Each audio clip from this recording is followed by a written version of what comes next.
नमस्कार अमित शाह जी, एएनआई के साथ बात करने के लिए धन्यवाद। आज अगरतला में मैंने देखा कि हजारों की तादाद में लोग आपके रोड शो के लिए आए थे। तो जहां पर न्यूज़पेपर रिपोर्ट्स में कह रहे हैं कि मार्जिन कम हो रहा है, लेकिन जिस तरह भीड़ें आई तो ऐसे लग रहा था कि बीजेपी जो है वो उनका चुनाव प्रचार जो है it is touching a cord among people. तो आपके हिसाब से कि बीजेपी कहां पर है त्रिपुरा में, क्या भारी बहुमत के साथ जीतने वाले हैं या फिर नेक टू नेक चल रहा है यहाँ पर? देखिए, हम त्रिपुरा के अंदर हमारी सीटें भी बढ़ाएंगे और वोट प्रतिशत भी हमारा बढ़ेगा।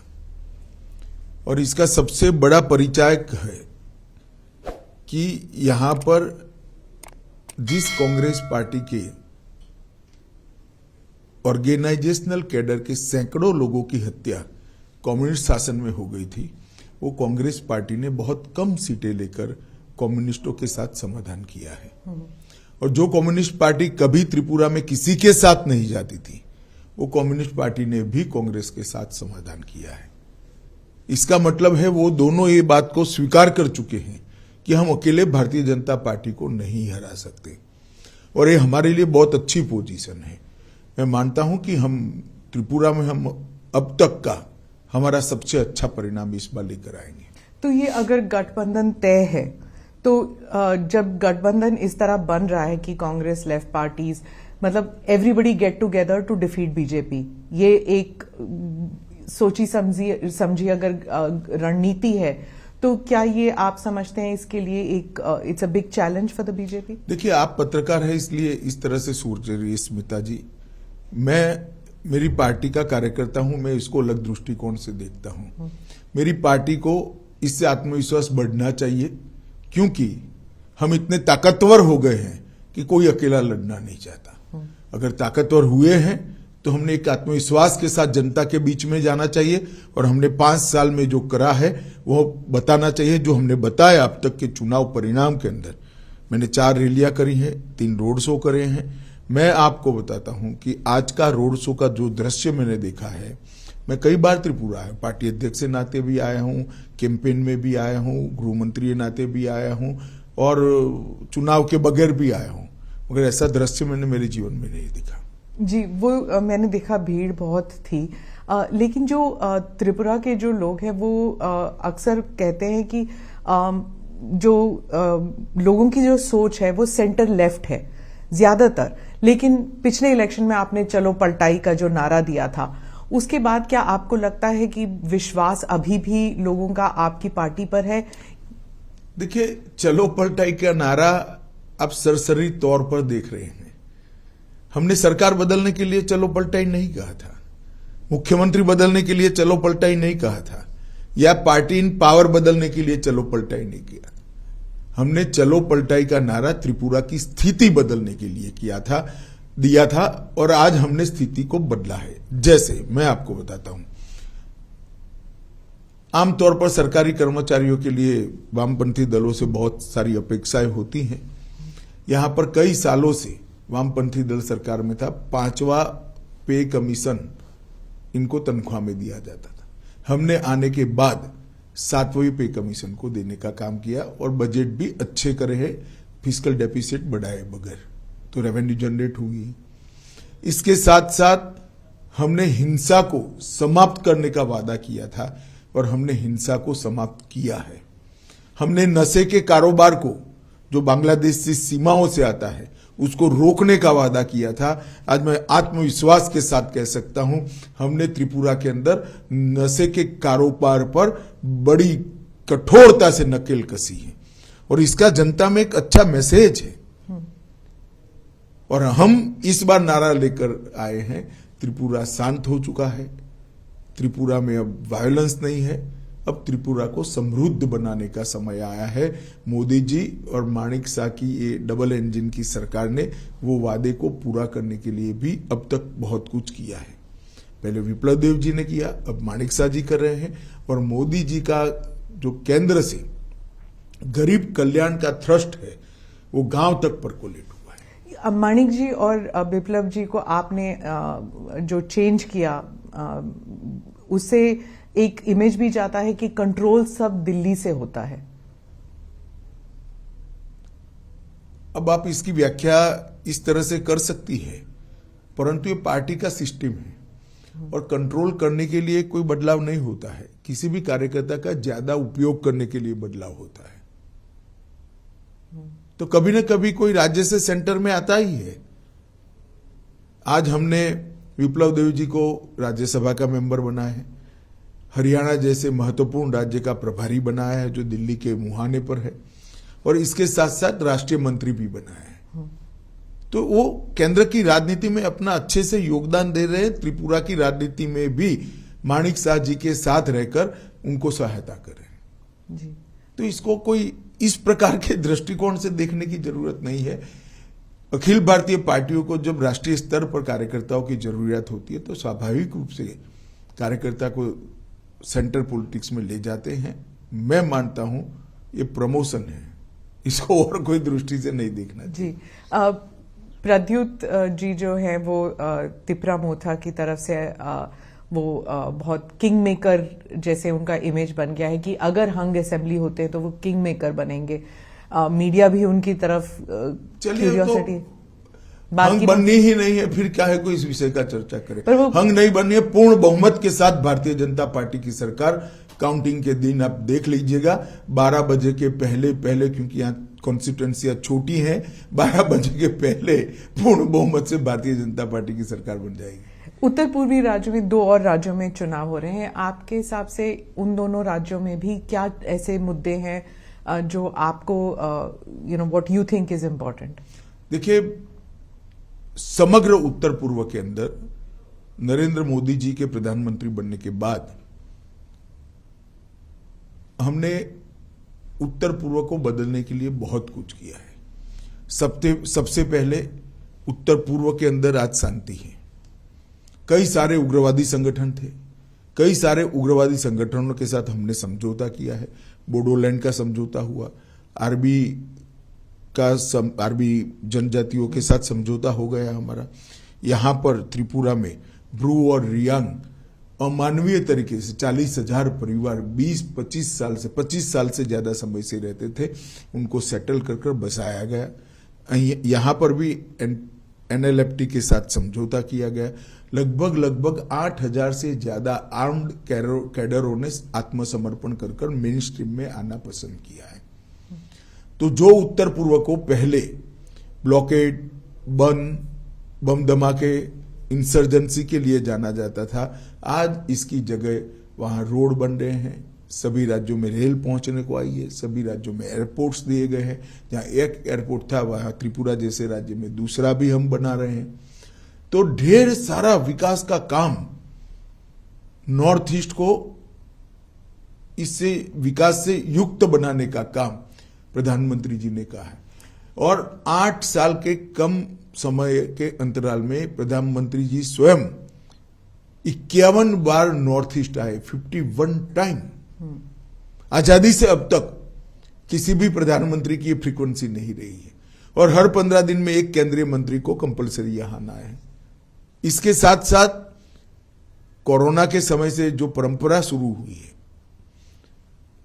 फ्री चावल देने की, सबसे ज्यादा फायदा अगर किसी एक क्षेत्र को प्रतिशत आबादी के प्रतिशत में हुआ है तो नॉर्थ ईस्ट के अंदर हुआ है। और आज नॉर्थ ईस्ट के गरीब को यह मालूम पड़ गया है कि मेरे घर को कंप्लीट करने का काम नरेंद्र मोदी जी ने किया है। आइडेंटिटी पॉलिटिक्स बहुत बड़ी चीज होती है उत्तर पूर्वी राज्यों में। मतलब उनकी जो आइडेंटिटी है वो अगर मिट ना जाए, उसको प्रिजर्व करके रखना, स्पेशली ट्राइबल एरियाज में, ये बहुत एक सेंसिटिव मसला है। तो मेघालय और नागालैंड में चुनाव होने वाले हैं, वहां पर ये इशू उठ रहा है? नहीं, मगर उनको अब तो 9 साल में परिचय हो गया है।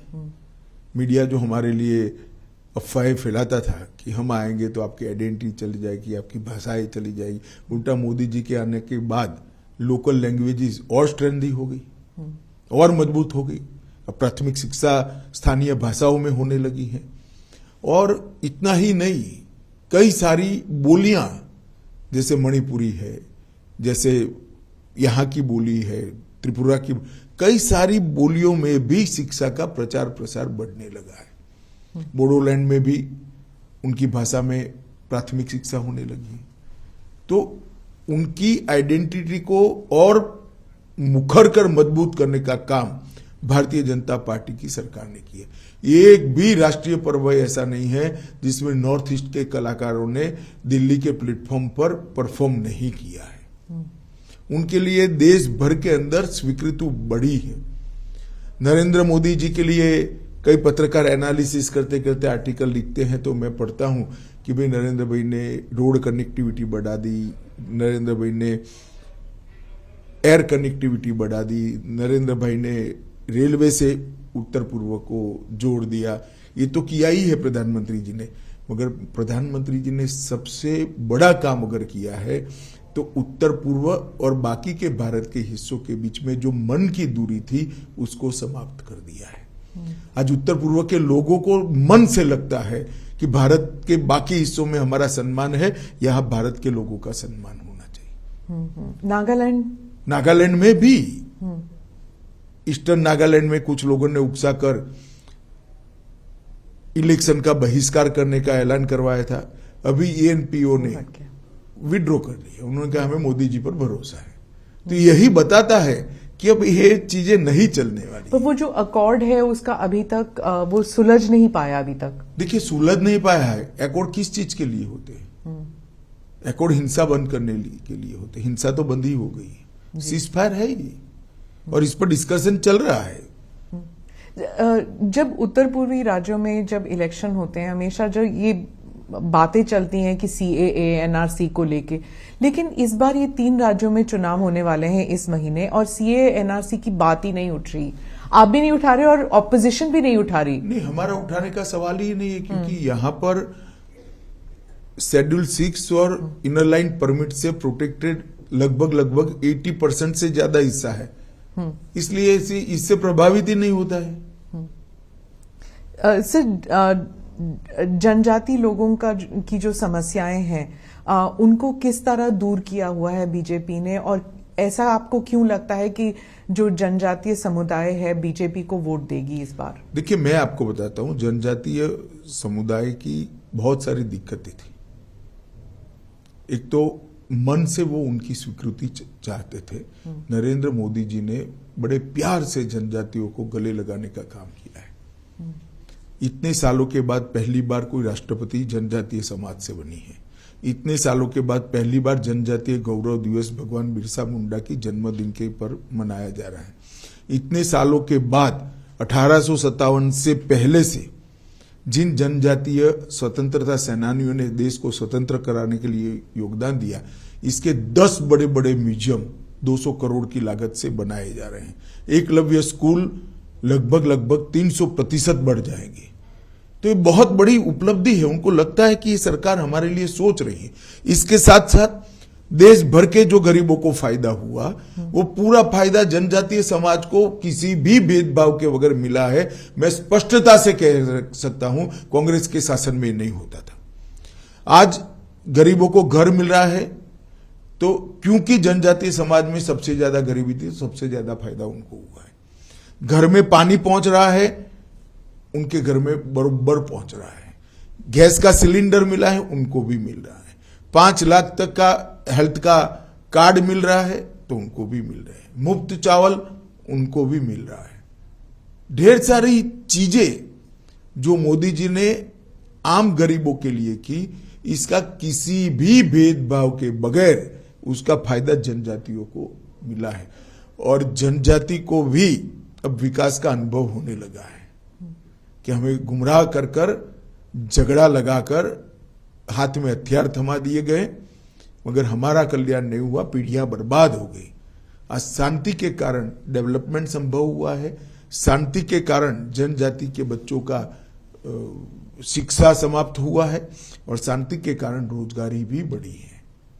और ये जो नरेंद्र मोदी जी का संदेश है, विकसित नॉर्थ ईस्ट, पूरे भारत में इंजीनियरिंग अजूबा माने जाएंगे। इस प्रकार के double decker bridge north east के अंदर बने हैं। 2024 के पहले नॉर्थ ईस्ट की सभी राजधानी रेल और एयर इससे जुड़ जाएगी। ये कोई छोटी बात नहीं है जी।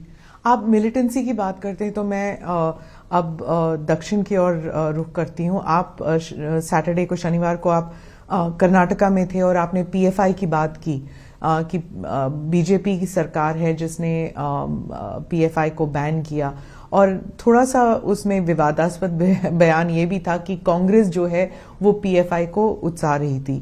तो वहां पर जो कर्नाटका के जो कांग्रेस लीडर्स हैं वो इस बात से काफी नाराज हैं कि ये टिपिफाई किया आपने कि कांग्रेस और पीएफआई एक थी। मैंने ऐसा नहीं किया कांग्रेस और पीएफआई एक थी। मैंने ये कहा कि पीएफआई के कैडर पर अलग अलग प्रकार के केस थे, वो केस को समाप्त करने का प्रयास कांग्रेस सरकार द्वारा किया गया जिसको कोर्ट ने रोका है। अब इसमें इनको बुरा लगाने जैसा क्या, या तो आप प्रयास न करते, प्रयास करोगे तो सुनना पड़ेगा। और दूसरी ओर हमने पीएफआई को बैन किया है, सफलतापूर्वक बैन किया है। और मैं मानता हूं कि पीएफआई इस देश में धर्मांधता और कट्टरता बढ़ाने वाला ऑर्गेनाइजेशन था। टेररिज्म का एक प्रकार से रॉ मटेरियल तैयार करने का वो लोग प्रयास कर रहे थे। कई ऐसे डॉक्यूमेंट मिले हैं जो बताते हैं कि इनकी गतिविधियां देश की एकता और अखंडता के लिए अच्छी नहीं थी। तो हमने वोट बैंक की पॉलिटिक्स से ऊपर उठकर इस पर कठोरतापूर्वक बैन लगाने का फैसला किया है। पर इतने साल क्यों लग गए? मतलब सब जानते थे, खासकर कर्नाटका में सब जानते थे कि पीएफआई जो है वो टेररिज्म के साथ थी। देखिए, एक समय था जब पीएफआई दक्षिण कर्नाटक और केरल का प्रॉब्लम था। जब हमने बैन लगाने का फैसला दिया इस वक्त कि पीएफआई ने देश भर में अपना काम फैलाने का शुरुआत भी कर दी थी, काफी हद तक फैला भी चुके थे। और कुछ इस प्रकार की एजेंसियों के पास सूचनाएं भी आई जिसमें देरी करना या शंका का लाभ देना ठीक नहीं था। इसलिए हमने इस पर निर्णय किया और कठोरता के साथ बैन लगाया है, और बहुत अच्छे तरीके से समाज में कोई रिएक्शन आइदर और साइड से नहीं आया है। जी, आप पुत्तूर गए थे और वहां पे आपने भारत माता मंदिर का उद्घाटन भी किया था। ये दूसरा है शायद भारत माता मंदिर। तो वहां पे चर्चा शुरू हो गई है कि चुनाव प्रचार शुरू कर दिया है अमित शाह जी ने और एक कॉकटेल बना रहे हैं, हिंदुत्व कम पेट्रियोटिज्म, इस सब का मिला के। देखिए, बड़ी दुर्भाग्यपूर्ण स्थिति है कि भारत माता का मंदिर कोई जो बनाता है जिसमें तात्या टोपे से लेकर सावरकर जी से लेकर एक्का तक, परमवीर चक्र एक्का तक की तस्वीरें लगी हैं, और भारत माता का मंदिर बनाने का जो प्रयास हुआ है, मैं आपको कहता हूं, आप भी कभी समय मिलिए तो जाइएगा, आप तो कर्नाटक से ही हैं। इतने अच्छे एटमॉस्फेयर में वो मंदिर को इतना शांत, क्लीन और नीट बनाया है जिस ट्रस्ट ने बनाया है, मैं तो उसको बहुत बहुत साधुवाद देना चाहता हूं। और अगर वो भारत माता के मंदिर में जाने से मुझ पर कोई आरोप लगता है तो सभी आरोपों को मैं स्वीकार भी करता हूं और स्वागत भी करता हूं। सिद्धरामैया जी और डीके शिव कुमार कह रहे हैं कि आप अमित शाह जी और मोदी जितनी बार भी आए, कर्नाटका के लोगों ने तय कर लिया है कि बीजेपी की सरकार नहीं आएगी इस बार। चलिए, वो तो ऐसा ही कहेंगे, हमारे लिए अच्छा नहीं कहेंगे क्योंकि हमारे सामने वो चुनाव लड़ रहे हैं। मगर कर्नाटक के अंदर पूर्ण बहुमत की भारतीय जनता पार्टी की सरकार बनने जा रही है। मैं कर्नाटक 4 बार गया हूं विगत 2 महीने, 5 बार गया हूं विगत 2 महीनों में। मैं आपको बताता हूं, मैंने जनता की पल्स देखी है, नरेंद्र मोदी जी की लोकप्रियता देखी है। वहां पर बहुत बड़ा मैंडेट भारतीय जनता पार्टी को मिलने जा रहा है। तटीय और दक्षिण कर्नाटका में तो होल्ड था ही बीजेपी का, लेकिन आप मानते हैं कि बाकी इलाकों में भी? नहीं, उत्तर कर्नाटक और हैदराबाद कर्नाटक में भी मैं जाकर आया हूं। जी जी। और मैंने शुरुआत तो मांड्या से करी है। मांड्या में इतनी बड़ी रैली भारतीय जनता पार्टी की कभी नहीं हुई। तो मांड्या की जनता भी अब परिवारवादी पार्टियों से खिसक कर भारतीय जनता पार्टी के डेवलपमेंट के पॉलिटिक्स को एक्सेप्ट करती है। मैं मानता हूं बहुत शुभ चिन्ह है कर्नाटक की राजनीति के लिए। जेडीएस जो है वो भी कह रही है कि हम पर परिवारवाद का आरोप लगाते हैं अमित शाह जी, लेकिन उनके पार्टी में भी तो इतने सारे लोग हैं जो second generation, third generation politicians हैं। देखिए, सेकंड जनरेशन, थर्ड जनरेशन में जो काम करते हैं ऐसे लोग मेरी पार्टी में भी है जी। मगर मेरी पार्टी में ऐसा नहीं है कि पार्टी का अध्यक्ष उसके बाद उसी के परिवार का व्यक्ति अध्यक्ष बनेगा या तो पूरा का पूरा परिवार एमपी या एमएलए बन जाएगा। ये किस प्रकार की कंपैरिजन है? पूरी डेमोक्रेटिक सिस्टम को आपने समाप्त कर दिया है। इस प्रकार के आंख में धूल झोंकने वाले बचाव जनता के सामने रखकर आप परिवारवाद को छुपा नहीं पाओगे।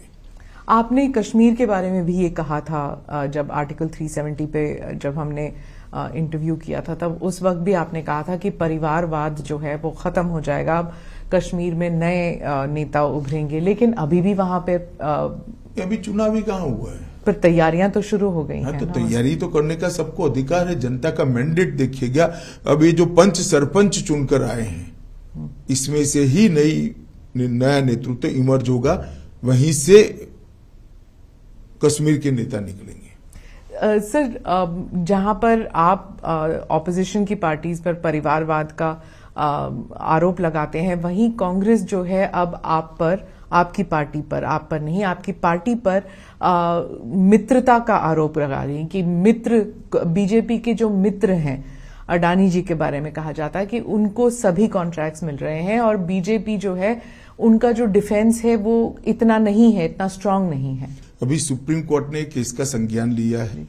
देश की कैबिनेट के सदस्य नाते जब सुप्रीम कोर्ट ने किसी मैटर को सीज किया हो, उस वक्त मेरे लिए बोलना ठीक नहीं होगा, परंतु इसमें बीजेपी के लिए कुछ छुपाने को नहीं है और ना किसी बात से डरने की जरूरत है। जी, निर्मला जी ने भी कहा था संसद में कि हमें कांग्रेस से करप्शन के बारे में सीखने की जरूरत नहीं है, कि मतलब वो हमको जो पाठ पढ़ाने की कोशिश कर रहे हैं, हमको आपसे सीखने की जरूरत नहीं है, ये उन्होंने संसद में कहा था। लेकिन राहुल गांधी जी की पूरी स्पीच जो है सिर्फ अदानी अदानी अदानी पर था।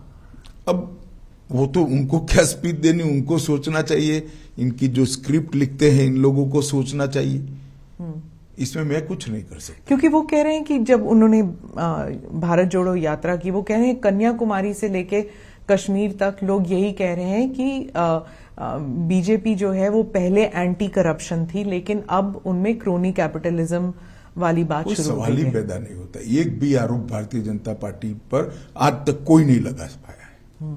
उनके जमाने में उन्हीं की एजेंसियों ने, चाहे कैग हो चाहे सीबीआई हो, उन्होंने करप्शन का संज्ञान लेकर केस रजिस्टर किए थे। 12 लाख करोड़ के करप्शन के घोटाले किए थे।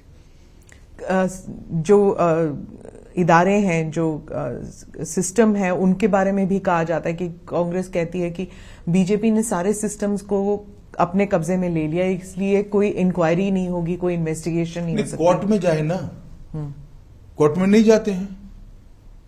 मैंने तो पेगासिस में भी कहा था आपके पास प्रूफ है तो आप कोर्ट में चले जाइए, ना गए। वो सिर्फ शोर शराबा करना चाहते हैं। कोर्ट तो हमारे कब्जे में नहीं है। जो लोग गए, पेगासिस का संज्ञान भी लिया था, कोर्ट ने जजमेंट भी दे दिया, कुछ जांच भी कर ली। बीजेपी के स्पोक्स पर्सन कह रहे हैं कि हर इलेक्शन से पहले ऐसे एक इंटरनेशनल कंस्पिरेसी होता है, पहले रफाल था। देखिए स्मिता जी, मैं बीजेपी के स्पोक्स पर्सन को इसका जवाब देने दीजिए। मैं आपको बताता हूं, सुप्रीम कोर्ट ने इसका संज्ञान लिया है। इस बारे में मैं कम से कम अभी बात करना नहीं चाहूंगा। क्या कोई कंस्पिरेसी है सर, जैसे बीबीसी का डॉक्यूमेंट्री हो या फिर ये हिंडनबर्ग का रिपोर्ट हो, क्या आप भी ऐसे देखते हैं कि कोई? देखिए, सत्य जो होता है इस पर 1000 कॉन्स्पिरेसी कर लो, कुछ नहीं होता है। वो करोड़ों सूर्य की भांति तेजस्वी बनकर ही बाहर आता है। ये तो मोदी जी के पीछे 2002 से कर रहे हैं और हर बार मोदी जी मजबूत होकर, सच्चे बनकर और जनता की ज्यादा लोकप्रियता हासिल कर कर बाहर आए हैं। जी, उन्होंने, प्रधानमंत्री ने स्पीच में भी यही कहा था कि कीचड़ जो है, कमल जो है कीचड़ में ही उगता है, तो जितना मर्जी कीचड़ उन पर फेंका जाए, पार्टी और वो उभर कर आएंगे। लेकिन उनको सुनने के लिए कोई तैयार नहीं था। पार्लियामेंट का डिस्कोर्स इतना खराब हो चुका है, शोर शराबे के बीच प्रधानमंत्री का पूरा देश सुनता है। जो सांसद को तय करती है ना, वो जनता पूरी सुनती है। अब सोशल मीडिया प्लेटफॉर्म पर चली जाइए और मोदी जी के भाषण के पर कमेंट्स पढ़िए, पूरी जनता सुनती है। अब पॉलिटिकल स्टैंड लेकर कुछ पार्टियां नहीं सुनना चाहती है, वो भी जनता देख रही है। पर उनकी जो वो कहते हैं कि जो हम तो अब पार्लियामेंट में, संसद में बोल भी नहीं सकते क्योंकि हमारे शब्द भी एक्सपंज किए जाते हैं। नहीं, पहली बार एक्सपंज नहीं हो रहे जी। पार्लियामेंट के प्रोसीडिंग्स एक्सपंज शब्दों और वाक्यों से भरा पड़ा है। पार्लियामेंट के रूल्स के हिसाब से बहस का स्थान है, और जब रूल्स के हिसाब से बहस करनी है तो पार्लियामेंट्री लैंग्वेज में करनी पड़ती है। आपने भी कहा था जब अधीर रंजन जी ने पप्पू शब्द का इस्तेमाल किया तो आपने कहा कि किसी भी सांसद जी के लिए ऐसे शब्द इस्तेमाल नहीं करने चाहिए। आपने भी कहा, उस वक्त सब हंस पड़े क्योंकि वो शब्द जो है इतना अजीब लगा कि संसद में कोई वो शब्द कह रहा है। तो वो पर उसके बाद गाली गलौज भी शुरू हो चुकी है। आप इसके बारे में कुछ कहेंगे? कि देखिए, मैं तो मानता हूं कि जनता सब कुछ देख रही है और जनता इवेल्युएशन भी करती है। अब इंडियन डेमोक्रेसी इतनी मजबूत हो गई है, इतनी मैच्योर हो गई है कि वोट कास्ट करते वक्त ये सारी चीजों का संज्ञान भारत की जनता लेगी। पर संसद होने के नाते, एक सांसद होने के नाते, क्या आपको नहीं लगता कि सभी पार्टियों को मिल बैठकर कुछ करना चाहिए? क्योंकि लोग तंग आ चुके हैं ये सब देखकर, मतलब इट्स डिस्गस्टिंग। देखिए, हमें कोई परहेज नहीं है किसी के साथ बैठने के लिए, परंतु इनिशिएटिव तो सबने लेना पड़ेगा। जी। मैं अब जो राज्यों में चुनाव होने वाले हैं, 8 कुछ राज्यों में चुनाव होने वाले हैं, बहुत से लोग कहते हैं कि ये बार बार जो चुनाव होते हैं, मतलब अब 12 महीने में 8 राज्यों में अगर चुनाव होंगे तो एडमिनिस्ट्रेशन, रनिंग द कंट्री, ये सब बैकसीट ले जाए, सिर्फ इलेक्शन कैंपेन ही चलता रहता है। इसके लिए प्रधानमंत्री जी ने पंचायत से पार्लियामेंट के चुनाव एक साथ कराने का एक विचार देश की जनता के सामने रखा है, सभी दलों के सामने भी रखा है, पार्लियामेंट में भी उन्होंने बोला है, और मैं मानता हूं कि समय आ गया है कि इस पर विचार होना चाहिए। पर कब होगा ये? मतलब अब देखिए, इसमें सबसे चर्चा तो करनी ही पड़ेगी, सबसे चर्चा कर ही ये हो सकता है, मगर प्रधानमंत्री जी के विचार रखते ही एक बहस तो छिड़ गई है। सब लोगों को लगता है कि हर साल चुनाव होना, हर महीने चुनाव होना, वो लोकतंत्र के लिए भी ठीक नहीं है। इसका एक ही समय निश्चित कर लिया जाए। प्रधानमंत्री राजस्थान गए थे। अब राजस्थान, छत्तीसगढ़, कर्नाटका और मध्य प्रदेश, ये 4 बहुत बड़े राज्य हैं जहां पर चुनाव होने वाले हैं। आप थोड़ा सा ब्रेक डाउन करके हमें बता सकते हैं कि राजस्थान में क्या आप देख रहे हैं एक चेंज, जैसे आपने पलट का कहा था? नहीं, मैं तो मानता हूं कि ये चारों राज्य, राजस्थान, कर्नाटक, राजस्थान, छत्तीसगढ़ और मध्य प्रदेश भारतीय जनता पार्टी के मजबूत राज्य हैं। हम चारों जगह पे जीतेंगे। राजस्थान में ऑल्टरनेट चलता है, मुख्यमंत्री को लेकर हमेशा बहस होती है कि कौन बनेगा। ऐसा हमेशा नहीं होता है। नॉर्थ ईस्ट में भी ऑल्टरनेट कहते थे, कुछ नहीं हुआ। हम नॉर्थ ईस्ट के मणिपुर में भी फिर से रिपीट हो गए, असम में भी हो गए, तो अरुणाचल में भी हो गए, अब त्रिपुरा में भी हो जाएंगे। मध्य प्रदेश में आप नहीं समझते कि इतनी देर से बीजेपी की सरकार चल रही है, जो कांग्रेस है वो कहते हैं कि लोग ऊब चुके हैं, बोर हो चुके हैं एक ही पार्टी। गुजरात में भी बहुत सालों से चल रही है। गुजरात में तो आपने पुरजोर कोशिश की, आप और मोदी जी, आप दोनों के होम स्टेट है, वहां पे तो जीतना ही था आपको। नहीं, ऐसा नहीं होता है। जब जनता बोरियत महसूस करती है तो कोई नहीं जीता सकता, मगर नई नई योजनाएं जो भारतीय जनता पार्टी की सरकार, केंद्र सरकार और राज्य सरकारें लेकर जा रही है, इसका जनता स्वागत करती है। मोदी जी की लोकप्रियता का जनता स्वागत करती है, और मोदी जी ने देश को जिस जगह से जिस जगह पे पहुंचाया है उसका जनता स्वागत करती है। वो अप्रिशिएट करते हैं कि इस देश को पूरी दुनिया में सम्मान दिलाने का काम नरेंद्र मोदी जी ने किया है। हमारे देश को सुरक्षित करने का काम नरेंद्र मोदी जी ने किया है। हमारे देश के अर्थतंत्र को 11वें नंबर से 5वें नंबर पर पहुंचाने का काम किया है, और देश के सामने 5 ट्रिलियन अमेरिकी डॉलर की इकोनॉमी का लक्ष्य रखा है। इसके साथ साथ 60 करोड़ लोग जो आजादी के बाद छलावा हुआ महसूस करते थे कि संविधान ने हमें कुछ नहीं दिया, वो 60 करोड़ लोगों के जीवन स्तर को उठाने के लिए एक बहुत पवित्रता के साथ सफल प्रयोग कर उनके जीवन स्तर को उठाया गया है।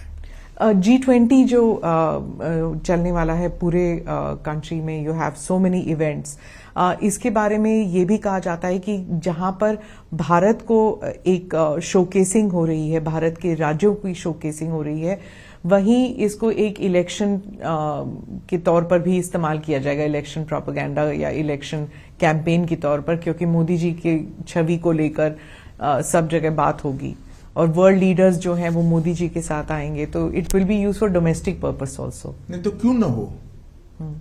अगर मोदी जी के समय में ही G20 का नेतृत्व भारत को मिला है और यशस्वी तरीके से अगर G20 की पूरी समिट सफलता से समाप्त होती है तो मोदी जी को यश मिलना ही चाहिए। क्यों ना मिले? किसको मिले? तो अपोजिशन को मिले, स्वाभाविक रूप से प्रधानमंत्री जी को मिलेगा। और जिस प्रकार से उन्होंने आयोजन किया है, पूरी दुनिया आश्चर्यजनक तरीके से देख रही है। किसी भी देश में G20 की सीरीज ऑफ मीटिंग्स को 4 या 5 शहर के बाहर नहीं ले जा पाए। हमने हर राज्य को मौका दिया है। इतने बड़े देश में कोई राज्य और कोई केंद्र शासित प्रदेश छूटा नहीं है। ये बहुत बड़ी उपलब्धि है और कितनी तैयारी करनी पड़ती है इसके लिए। और आज समग्र भारत की विविधता का, अलग अलग हमारी संस्कृतियों का, अलग अलग खान पान, अलग अलग वेशभूषा, अलग अलग प्रकार की भाषाओं का मैसेज लेकर पूरी दुनिया वापिस जाएगी। बीजेपी के बारे में ये कहा जाता है हर चीज जो है वो गाजे बाजे के साथ किया जाता है। G20 भी वैसे ही किया जा रहा है। कंटेंट अगर हो या ना हो, लेकिन उसको प्रोजेक्शन, उसकी मार्केटिंग बहुत अच्छी तरह होनी चाहिए। देखिए, मार्केटिंग का बेसिक सिद्धांत है, प्रोडक्ट अच्छी हो तो ही लॉन्ग टर्म में मार्केटिंग सफल होती है। ये आपने वही गुजराती वाली बात कही। बेसिक सिद्धांत है। और अगर प्रोडक्ट अच्छी है तो उसको गाजे बाजे के साथ मार्केट करना ही चाहिए।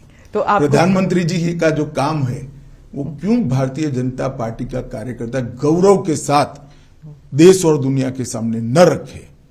75 साल के अंदर भारत को इतनी तेजी से आगे बढ़ाने के लिए जो प्रयास हुए हैं, सिर्फ प्रयास नहीं, सफलता भी मिली है, उसको गौरव के सामने देश और दुनिया, गौरव के साथ देश और दुनिया के सामने रखना चाहिए। और मैं मानता हूं ये प्रधानमंत्री जी का सिर्फ गौरव नहीं हो रहा है, पूरे भारत का हो रहा है। ये भी कहा जाता है कि बीजेपी जो है वो जम्मू कश्मीर को लेकर कहा जा रहा था कि बीजेपी जो है वो इट इज राइटिंग अ री इमेजिन्ड हिस्ट्री। मतलब करंट जो है वो तो चल ही रहा है, लेकिन हिस्ट्री को भी रीराइट कर रहा है। कश्मीर को लेकर कहा जाता था और it's said about the rest of the country also कि आप जो हैं वो you are talking about a past which you want to erase a certain past, कि मुगलों को इरेज कर देते हैं, जो नेहरू जी का कंट्रीब्यूशन है उसे इरेज किया जा रहा है। अब 370 के रेफरेंस में कहती है, सिर्फ 370 नहीं तो नेहरू जी के कारण 370 ही आया। तो हमारा तो एजेंडा है 1950 से डाला तब से है कि नहीं होना चाहिए था, इससे देश का नुकसान हुआ है और अब ये सिद्ध भी हो रहा है। जिस तरह से जम्मू कश्मीर के अंदर डेवलपमेंट हो रहा है, जम्मू कश्मीर में जिस तरह से आतंकवाद धीरे धीरे समाप्त हो रहा है, सारे आंकड़े आप देखिए, ढेर सारा परिवर्तन जम्मू कश्मीर में हो ही रहा है। और बाकी राज्यों में जो हो रहा है वहां पर भी आप जैसे कह रहे हैं कि रीनेमिंग ऑफ सिटीज, आपने लखनऊ को रीनेम करना है, हर चीज, मतलब जो मुगलों का जो कंट्रीब्यूशन है उसे हटा दीजिए, नेहरू परिवार का जो कंट्रीब्यूशन है उन्हें कंट्रीब्यूशन कोई नहीं हटाना चाहिए, ना हम भी हटाना चाहते हैं, परंतु इस देश की परंपरा को अगर कोई स्थापित करना चाहते हैं तो इसमें किसी की आपत्ति नहीं। और जो रीनेमिंग ऑफ सिटीज की बात चल रही है, देखिए, एक भी शहर ऐसा नहीं है जिसका पुराना नाम न हो और बदला है। इसको हमने बहुत सोच समझकर हमारी सरकारों ने फैसले लिए हैं और हर सरकार का विधायी अधिकार है। जी, 2024 को लेकर आप समझते हैं क्या आप ऑलरेडी एक एजेंडा लेकर चल रहे हैं कि 2024 के इलेक्शन के लिए क्या मुद्दा होगा बीजेपी के लिए, क्या मैसेजिंग होगा? देश का विकास, सुरक्षित देश से अर्थतंत्र को विश्व में सबसे तेज गति से बढ़ने वाला अर्थतंत्र बनाना, भारत का गौरव समग्र विश्व के अंदर पहुंचाने का प्रयास और सफलतापूर्वक इसकी स्वीकृति आई है, और देश के 60 करोड़ गरीब लोगों के जीवन स्तर को उठाने का 8 साल के अल्पकाल के अंदर जो प्रयास किया और हम उठाने में सफल भी हुए हैं।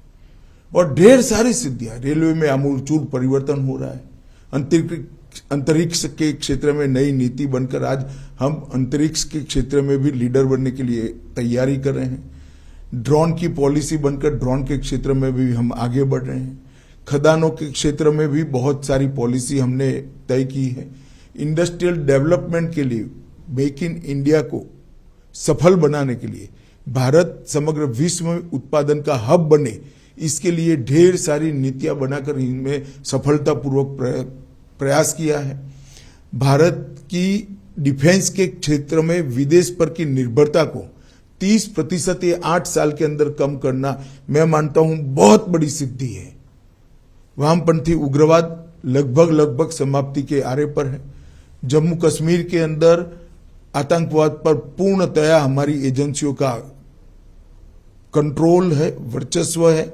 नॉर्थ ईस्ट के अंदर पूरा एक प्रकार से जो उग्रवादी ग्रुप थे, इसके अंदर बहुत सारा समाधान कर हमने धीरे धीरे कर 8,000 से ज्यादा उग्रवादी ग्रुपों के लोगों को मेन स्ट्रीम में लाने में सफलता हुई। नॉर्थ ईस्ट पहली बार विकास का अनुभव कर रहा है। मैं तो अभी त्रिपुरा में घूम रहा हूं।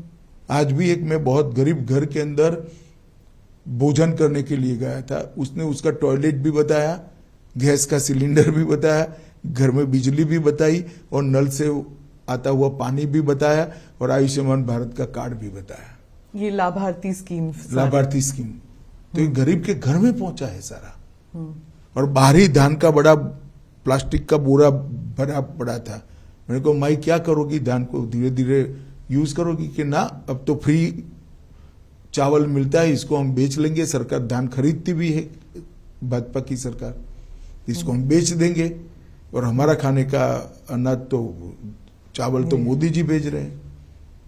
उससे फिर तेल और सब्जियां खरीदेंगे। इससे तेल, सब्जियां, बाकी जीवन जरूरियात की चीजें उसके जीवन को वो अपग्रेड करेंगे। इसके घर में लगभग मैंने ऐसा पूछा नहीं, पर प्लास्टर वाले घर की चमक थी, अभी कलर भी नहीं लगा था, घर में प्लास्टर हो चुका है, इसको गौरव था। जी। तो ये परिवर्तन जो है, मैं मानता हूं कि 2024 में कहीं कोई स्पर्धा नहीं है। देश एक तरफा मोदी जी के साथ आगे बढ़ रहा है। परिवर्तन की राजनीति, ये आप पिछले 8 साल और अब 2 साल, लेकिन क्या आप 2024 में आप प्रिंसिपल ऑपोजिशन किसे मानते हैं? Congress led by Rahul Gandhi? ये तो देश की जनता ने तय करना है। अभी तो किसी को प्रिंसिपल ऑपोजिशन का लेबल जनता ने लोकसभा में नहीं दिया है। लेकिन भारत जोड़ो यात्रा के बाद अब तो ऐसे ही लग रहा है कि मोदी जी के खिलाफ तो अब राहुल गांधी ही खड़े होंगे, क्योंकि ममता जी वगैरह तो देखिए ना, ये 3 राज्यों में चुनाव है, कितना असर होता है। राहुल गांधी तो आए नहीं कैंपेन करने के लिए, त्रिपुरा तो आए नहीं। वो आना ना आना उनकी फुर्सत का सवाल है, परंतु परिणाम तो आना चाहिए ना। देखिए ना क्या आता है अभी काउंटिंग के दिन। लेकिन कांग्रेस 3 राज्यों में है, नागालैंड, मेघालय और त्रिपुरा, तीनों पुराने कांग्रेस के राज्य हैं जी। कितनी मजबूती मिलती है देखते हैं परिणाम में। पर वो अब गठबंधन के साथ इलेक्शन, गठबंधन में भी तो मिलेगी, सीट शेयरिंग किया उन्होंने। हाँ। लेकिन कांग्रेस पार्टी कहती है कि राहुल गांधी के भारत जोड़ो यात्रा से बीजेपी काफी रैटल हो गई है, डर गई है कि राहुल गांधी का इमेज चेंज हो गया है। चलिए, वो उनका एक विचार है। मैं नहीं मानता कि इस प्रकार की बातों को देश की जनता सही मानती है। जब आप होम मिनिस्टर बने थे, आपका क्या गोल था और आप उसको अचीव करने में किस हद तक कामयाब रहे हैं? इस प्रकार से सिमट कर कहना मेरे लिए बहुत कठिन होगा। परंतु मैं इतना निश्चित मानता हूं कि मोदी जी के नेतृत्व में भाजपा सरकार ने जो नीतियां बनाई है, वो नीतियों ने भारत को विश्व के फलक पर पहुंचाने का काम किया है। भारत के अंदर ढेर सारे सकारात्मक परिवर्तन हुए हैं। नई शिक्षा नीति एक ही काम ऐसा है जो 50 साल तक भारत को पे करेगा, भारत की नई पीढ़ी बनाएगा, भारत के विचारों वाली नई पीढ़ी बनेगी जो आने वाले दिनों में पूरे विश्व के अंदर चकाचौंध करने वाली सफलता लेकर आएगी। मैंने नई शिक्षा नीति के मसौदे को बहुत बारीकी से पढ़ा है, बहुत बारीकी से। भारत के मैं विद्यार्थी परिषद का कार्यकर्ता रहा हूं। हर बार जब शिक्षा नीति आती है इसका बहुत विरोध होता है, क्योंकि ढेर सारी कमियों को लोग ढूंढ कर निकाल देते हैं। ये शिक्षा नीति का किसी ने विरोध नहीं किया है। क्या पढ़ा ही नहीं होगा? नहीं, ऐसा नहीं होता। शिक्षाविद तो पढ़ते ही है और बेबाकी से अपने विचार भी रखते हैं जी, परंतु इम्प्लीमेंटेशन की शुरुआत भी हो रही और सार्वत्रिक इसका स्वागत हो रहा है जी। मैं तो कई जगह इसके सेमिनार में भी गया हूं। इंटरनल सिक्योरिटी को लेकर आपके क्या आप व्हाट वर योर गोल्स? जैसे आपने 370 वाला किया, आपने आर्टिकल 370 वाज प्राइम आपके उसमें, तो इसके अलावा जम्मू कश्मीर के अलावा नक्सलवाद को खत्म करना क्या था? 3 हॉटस्पॉट वाले जगह थी इंटरनल सिक्योरिटी की दृष्टि से। मोदी जी के 9 साल के शासन में तीनों जगह पर शांति प्रस्तापित होने लगी है। वामपंथी उग्रवाद बिहार और झारखंड लगभग समाप्ति हो चुकी है। छत्तीसगढ़ में भी हमने सिक्योरिटी वैक्यूम को भरा है। मुझे भरोसा है कि बहुत कम समय के अंदर भी ही वहां पर हमें सामान्य स्थिति बनाने में, बहाल करने में फायदा होगा। 20 साल के बाद पहली बार हताहत होने वाले नागरिक और सुरक्षा कर्मियों का योग 100 के नीचे आया है 20 साल के बाद, और 1/3 जिले रह गए।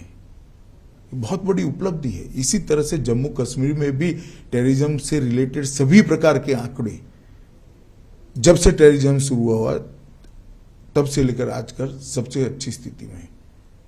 करोड़ों यात्री जम्मू कश्मीर जा रहे हैं, सुरक्षा से यात्रा कर कर वापिस आ रहे, टूरिस्ट जा रहे हैं, कोई दिक्कत नहीं है। इतने बाय एयर पैसेंजर कभी नहीं गए थे जितने अभी गए हैं। तो ये बहुत बड़ा परिवर्तन है और नॉर्थ ईस्ट में आप देख ही रही है। खालिस्तान जो मूवमेंट है, उसके जो टेररिस्ट हैं बाहर से उनको समर्थन दे रहे हैं। इंटरनली इंडिया में भी जैसे चंडीगढ़ में भी कुछ लोग निकले थे बाहर। वायलेंस बढ़ता जा रहा है, खालिस्तान जैसे वर्ड फिर से इस्तेमाल होने लग गए हैं। देखिए, ये सालों से होता है, हम इस पर गंभीरता से वॉच बनाए रखे हुए हैं।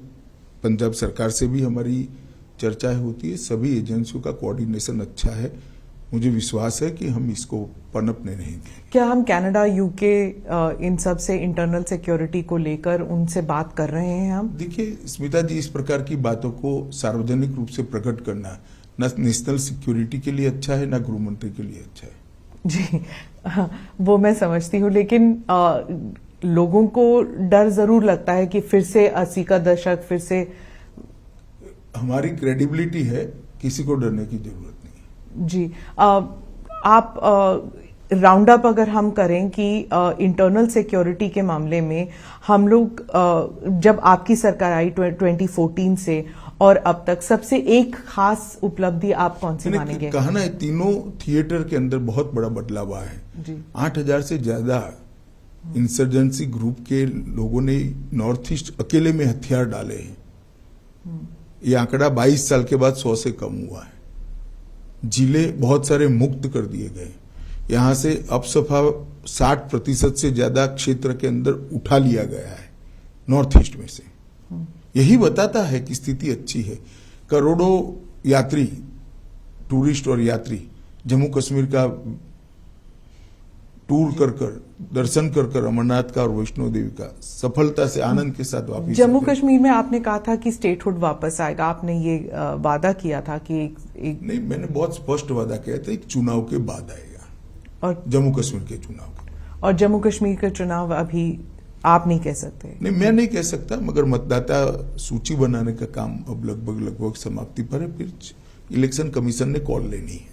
महबूबा मुफ्ती और उमर अब्दुल्ला कहते हैं कि पहले कभी ऐसे नहीं हुआ था कि कोई चुनाव नहीं हो रहे, इतने सालों साल चुनाव नहीं हो रहे, and there is a system of getting things done, लेकिन वो हो नहीं रहा है।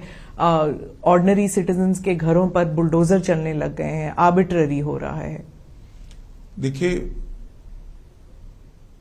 अगर मनमाने तरीके से, गैरकानूनी तरीके से कुछ भी हो रहा है तो सब कोर्ट में जा सकते हैं। एक बात, जहां तक चुनाव का सवाल है, उनको कभी क्यों पंच, सरपंच, जिला पंचायत, तहसील पंचायत के चुनाव की याद नहीं आती है?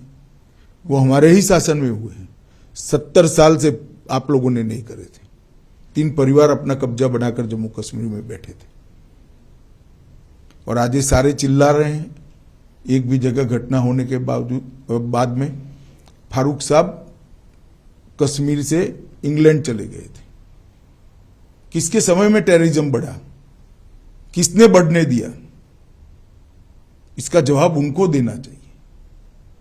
महबूबा जी तो कह रही हैं कि बीजेपी ने तो जम्मू कश्मीर में पैलेस्टाइन को छोड़िए अफगानिस्तान बना दिया है। चलिए, आप बहुत सीरियसली ले रही हैं उनको। लेना तो पड़ेगा ना सर, वो है जी, तो जी। वो, मगर वास्तविक स्थिति का आकलन कर सीरियसली लेना चाहिए। पर वो आजकल तो वही है, अभी तक तो कोई नेता उभरे नहीं है। अभी भी उमर अब्दुल्ला है और महबूबा है, फॉर्मर चीफ मिनिस्टर हैं। नहीं, वो तो है ही जी। एक बार बनने के बाद पूरा जीवन सभी लोग फॉर्मर रहना ही पड़ता है। जी, अच्छा, धन्यवाद अमित शाह जी, आपको all the best for the elections. अभी सालों से एक पूरा साल आपका चुनाव प्रचार में लग चुनाव जाएगा। अब परिणाम आए तब देख लेना। मोदी जी के नेतृत्व में भारतीय जनता पार्टी बहुत यशस्वी होकर चुनाव में बाहर आएगी, और आगे वाले 23 में चुनाव जो आ रहे हैं वहीं भी हमारे चारों राज्य अच्छे हैं, हम बहुत अच्छे से परफॉर्म करेंगे। मीडिया को अगर आप देखें तो वो तो कह रहे हैं कि नेक टू नेक चल रहा है त्रिपुरा में। चलिए, मुझे लगता है जो मैंने बताया, हर बार मीडिया हमारे साथ शुरुआत तो नेक टू नेक ही करता है। अच्छा, धन्यवाद। धन्यवाद।